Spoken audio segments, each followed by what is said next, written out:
Praise the Lord. ஆண்டவராகிய இயேசு கிறிஸ்து உங்களை ஆசீர்வதிப்பாராக. இன்றைக்கு நான் உங்களோட கூட ஒரு சின்ன அட்வைஸை நான் உங்களோட பகிர்ந்து கொள்ளாமல் ஆசையாக இருக்கிறேன். என் மனதிலே தோன்றினபடியினாலே இதை நான் பகிர்ந்து கொள்வது நலமாயிருக்கும் என்று எண்ணுகிறேன். இன்றைய காலங்களிலே கிறிஸ்தவ வட்டாரங்களிலே காணப்படுகிற ஒரு பெரிய பிரச்சனை என்ன அப்படின்னா, மனம் சார்ந்த நோய் என்றே சொல்லலாம்.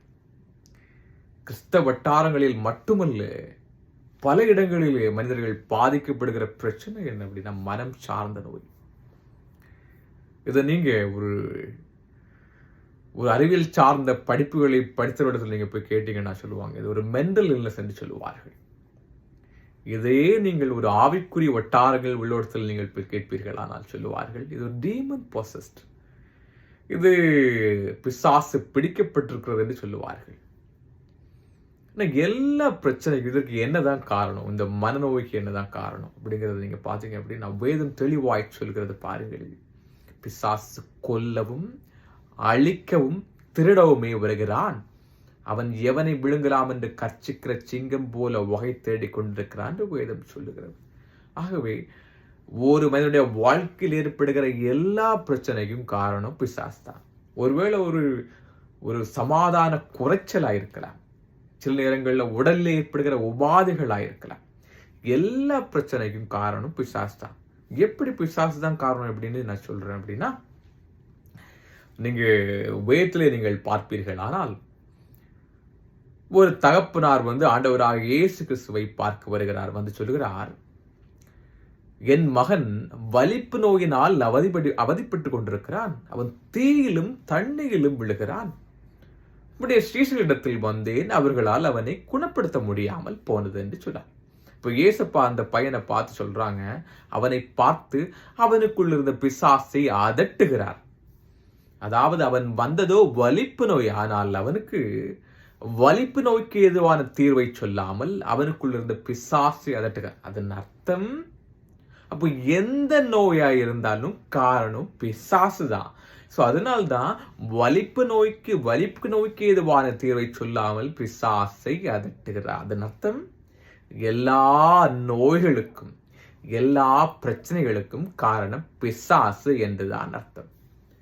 நீங்க மெடிக்கல் நீங்க பாத்தீங்க அப்படின்னா இதற்குடைய காரணத்தை அவர்களிடத்தில் நீங்க கேட்டீங்க அப்படின்னா, இதை பிரெயின்ல ஏற்படுகிற ஒரு கெமிக்கல் இம்பேலன்ஸ் அப்படின்னு சொல்லுவாங்க. நார்மலி பிரெயின்ல நிறைய கெமிக்கல்ஸ் எல்லாமே இருக்கு. டோபமைன், என்டார்பின், நார்அட்ரினலின், செரட்டோனின் அப்படிங்கிற முக்கியமான பல கெமிக்கல்ஸ் பிரெயின்ல இருக்கு. ஸோ இந்த பிரெயின் கெமிக்கல்ஸ் இந்த நர்வ் செல்ஸ், இந்த நரம்பு மண்டலம் கம்யூனிகேட் பண்றதுக்கு தொடர்பு படுத்திக் கொள்வதற்கு கம்யூனிகேட் பண்றதுக்கு இந்த கெமிக்கல்ஸ் ரொம்ப யூஸ் ஆகுது. எப்பொழுது இந்த கெமிக்கல்ஸ்ல குறைபாடு வருகிறதோ அப்பொழுது அங்க மனநோய் வந்தது அப்படிங்கிறத சொல்லுவாங்க. ஆனா இந்த கெமிக்கல் இம்பேலன்ஸுக்கு என்ன காரணம் அப்படின்னு கேட்டீங்க அப்படின்னா அவங்களுக்கு தெரியாது. ஸோ இந்த மெடிக்கல் இதை இடியோபதிக் அன்னவன் காஸ் என்று சொல்லுவார்கள். அதாவது ஸோ கெமிக்கல் இம்பேலன்ஸ்ல வருது அப்படின்னு சொல்லுவாங்க, ஆனால் கெமிக்கல் இம்பேலன்ஸுக்கு என்ன காரணம் கேட்டால் அவங்களுக்கு தெரியாது. ஸோ இது இடியோபதிக் அப்படிங்கிற காரணம் கண்டுபிடிக்கவே இல்லை இந்நாள் வரையிலே. இப்போ என்ன காரணம்னா, ஒரு மனிதனுக்கு ஏற்படுகிற எல்லா பிரச்சனைக்கு காரணம் பிசாசு என்கிற தெளிவாய் தருகிறது. எப்படி இந்த பிரச்சனையை நீங்க எதிர்கொள்ள முடியும் அப்படிங்கன்னு கேட்டீங்க அப்படின்னா, முதலாவது ஒரு தாய் தகப்பனா இருக்கலாம். ஒரு தாய் தகப்பன் ஒருவேளை ஒரு மனம் சார்ந்த நோய் உள்ளவர்களாக இருக்கலாம். அது தங்கள் பிள்ளைகளுக்கு கடத்தப்பட அதிகமான வாய்ப்பு இருக்கிறது. அது ஒருவேளை பிறந்த உடனே வரலாம், ஒரு ஆட்டிசமா வரலாம், இல்லை ஒரு ஏடிஹெச்டியா வரலாம், இல்லை ஒரு பிள்ளை வளர்ந்த பிறகு ஒரு பெரியவர் ஆன பிறகு கூட வர வாய்ப்பு இருக்கு. ஆனால் வருவதற்கு கட்டாயம் இருக்கும் என்று நான் சொல்லவில்லை, வர வாய்ப்புகள் அதிகம். அப்போ எப்பொழுது ஒரு பிள்ளை பிறக்கிறதோ ஒரு தாயின் தகப்பனும் அதை அறிந்து சிறு வயதிலே அந்த பிள்ளை கர்த்தருடைய வார்த்தையும் வசனத்தையும் அவர்கள் விதைப்பார்களானால், இருதயத்திலே பதிய பண்ணுவார்களானால், அங்கு பிசாசின் ஆளுகை இருக்கார். எப்பொழுது ஒரு மனிதன் கர்த்தரை விட்டு தூரமாய் போகிறானோ, எப்பொழுது கர்த்தருடைய வார்த்தையும் வசத்தை விட்டு தூரமாய் போகிறானோ, அப்பொழுது அதற்கு முரண்பாடாய் சிந்திக்கிறானோ, பொல்லாத வழிகளில் செல்கிறான். அப்பொழுது அவனை பிசாசு ஆளுகை செய்கிறது. அப்போ எப்பொழுது நீங்கள் இந்த பிள்ளைகளுடைய இந்த சிறு பிள்ளைகள் பிறக்கும் பொழுதே கர்த்தருடைய வார்த்தையினால் விதைப்பீர்களானால் அங்கு தேவ ஆவியானவர் குடிகொள்ளுவார், அங்கு பிசாசின் ஆளுகை இருக்காது.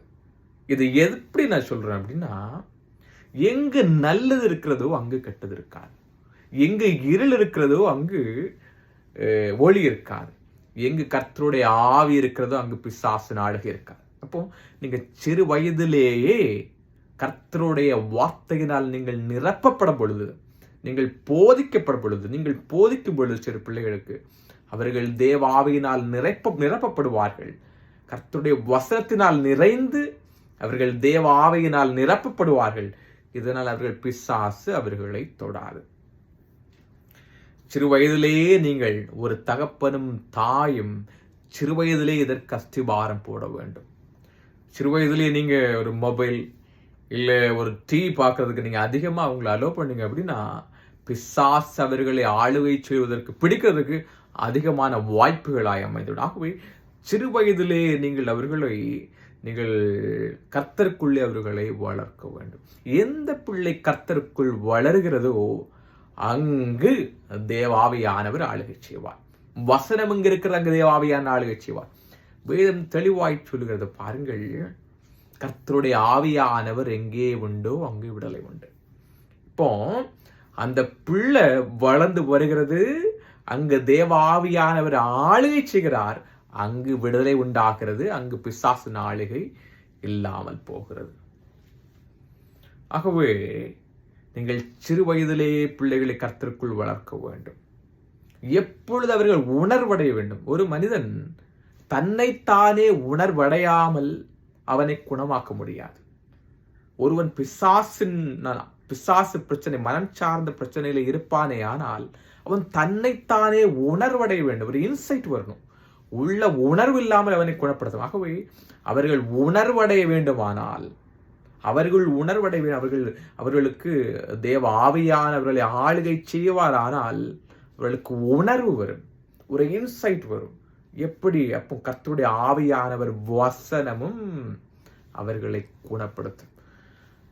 நீங்க அதுக்கு கர்த்தருடைய வசனமும் வார்த்தை இல்லாமல் தேவ ஆவியானவர் ஆளுகை செய்யாமல் நீங்கள் வேற யாரோடு போய் அவர்களுக்காக மன்றாடவும் ஜெபிக்கும், அவர்கள் தலை மேலே கை வைத்து யார் ஜெபித்தாலும் அவர்கள் தன்னைத்தானே குணப்படாது, அந்த நோய் அவர்களை விட்டு மாறாது. ஆகவே நீங்கள் தாயும் தகப்பனாய் இருக்கிறவர்கள் சிறு வயதிலிருந்தே அவர்களுக்கு கர்த்தருடைய வார்த்தை விதையுங்கள். அவர்களை நீங்கள் உங்கள் கர்த்தருக்குள்ளான பாதைகளை நடத்துங்கள். அப்பொழுது அவர்கள் இந்த பிரச்சனையிலிருந்து தப்பிக்கப்படுவார். ஏனெனில் அவர்கள் உள்ளில் இருப்பதோ தேவ ஆவியானவர், அவர் விடுதலை தருகிறவராக இருக்கிறார். கர்த்தர் உங்களை ஆசீர்வதிப்பாராக. ஆமென்.